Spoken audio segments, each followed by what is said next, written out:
Item ಯಾವುದೇ ಇರಲಿ try ಮಾಡಿ ಆಚಿ ಚಿಕನ್ ಮಸಾಲಾ. ಆಚಿ ಚಿಕನ್ ಮಸಾಲಾ. ನೀವು ಮೊದಲು, ನಾನು ನಿಮ್ಮ ಹೆಗಲು, ಅದೇ ಚರಿತ್ರೆ. ಓಕೆ, ಪೂಜ್ಯ ಕರ್ನಾಟಕವೇ, ಪೂಜ್ಯ ಕನ್ನಡಿಗರೇ, ನನ್ನ ಅಕ್ಕರೆಯ ಮಾಧ್ಯಮದ ಬಂಧುಗಳೇ, ಅಭಿಮಾನಿಗಳೇ, ಇದೊಂದು ನಾಡು ಬಯಸಿದ ಕಾರ್ಯಕ್ರಮ. ನಾನು ಈ ಸಭೆಗೆ ಒಳಗೆ ಬಂದ ಕೂಡಲೇ ನಾವು ಬದುಕಿದ್ದೆಲ್ಲ ಮಾಧ್ಯಮದವ್ರ ಜೊತೆ ನನ್ನನ್ನು ಡಾರ್ಲಿಂಗ್ ಆಫ್ ದಿ ಪ್ರೆಸ್ ಅಂತ ಕರೀತಾ ಇದ್ರು. ನಾನು ಬಂದ ಕೂಡಲೇ ನನ್ನ ಪ್ರಿಯ ಮಿತ್ರ ವಾಸು ಅವ್ರನ್ನ ಭೇಟಿ ಮಾಡಿ ನಮಸ್ಕಾರ ಹೇಳಿದ್ರೆ, ಈ ಕಾರ್ಯಕ್ರಮ 10 ವರ್ಷದಿಂದಲೇ ಆಗ್ಬೇಕಿತ್ತು ಅಂದರು.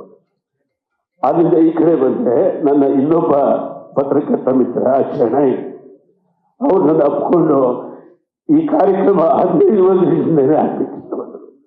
ಅಂದರೆ ಇದೊಂದು ಬಹು ನಿರೀಕ್ಷಿತ ಕಾರ್ಯಕ್ರಮ. ಸುಮಾರು 15 ವರ್ಷಗಳಿಂದಲೂ ನೀವಿಬ್ಬರು ಯಾಕೆ ಸಿನಿಮಾ ಮಾಡಲ್ಲ, ನೀವಿಬ್ಬರು ಯಾಕೆ ಒಂದಾಗಲ್ಲ, ಇದೇ ಪ್ರಶ್ನೆಗಳು ಕೇಳ್ತಾನೆ ಇದ್ರು.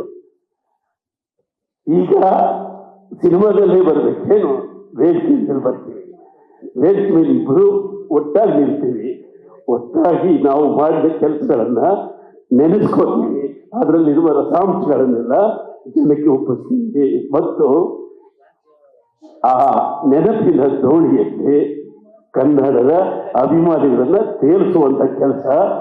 ಈ ಕೆಲಸವನ್ನ ಯಾರು ಕನ್ಸ್ಕೊಂಡ್ರು ಅಂದ್ರೆ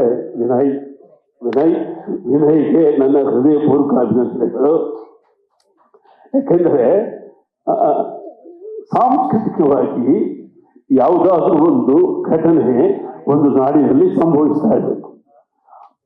ಅದು ಒಂದು ಚಳವಳಿ ಆಗ್ಬೋದು, ಅಥವಾ ಒಂದು ಕ್ರಾಂತಿ ಆಗ್ಬೋದು, ಅಥವಾ ಒಂದು ಸಾಂಸ್ಕೃತಿಕ ಸಂಪನ್ನತೆ ಆಗ್ಬೋದು.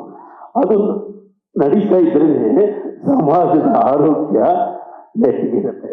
ಸೊ ಈ ಸಮಾಜದ ಆರೋಗ್ಯಕ್ಕೆ ನೀವು ಸಂಜೀವಿನಿಯಾಗಿ ಈ ಕಾರ್ಯಕ್ರಮ ಮಾಡ್ತಾ ಇದ್ದೀರಿ.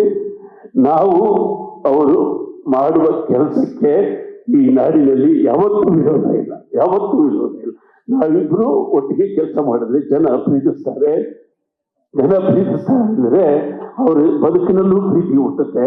ಅವರ ಬದುಕಿನ ಪ್ರೀತಿಗೆ ನಮ್ಮ ಸಂಗೀತ ಮತ್ತು ಇವರ ದೃಶ್ಯ ಸಹಾಯ ಮಾಡುತ್ತೆ ಅಂತ ಒಳ್ಳೆಯ ಕೆಲಸವನ್ನ ವಿನಯ್ ಮಾಡಿದ್ದೀರಿ. ಮತ್ತು ಈ ಕಾರ್ಯಕ್ರಮವನ್ನ ಬಹಳ ಅಚ್ಚುಕಟ್ಟಾಗಿ ಸ್ಕ್ರಿಪ್ಟ್ ಮಾಡಿದ್ದಾರೆ. ನಮಗದು ಬಹಳ ಇಷ್ಟ ಆಯಿತು. ಸೊ ಈ ಒಂದು ಕಾರ್ಯಕ್ರಮ ಸಕ್ಸಸ್ ಆದರೆ ನೀವು ಇಡೀ ಕರ್ನಾಟಕದಲ್ಲಿ ಇಂಥ ಒಂದು 5 ಕಾರ್ಯಕ್ರಮಗಳನ್ನು ಮಾಡಿ.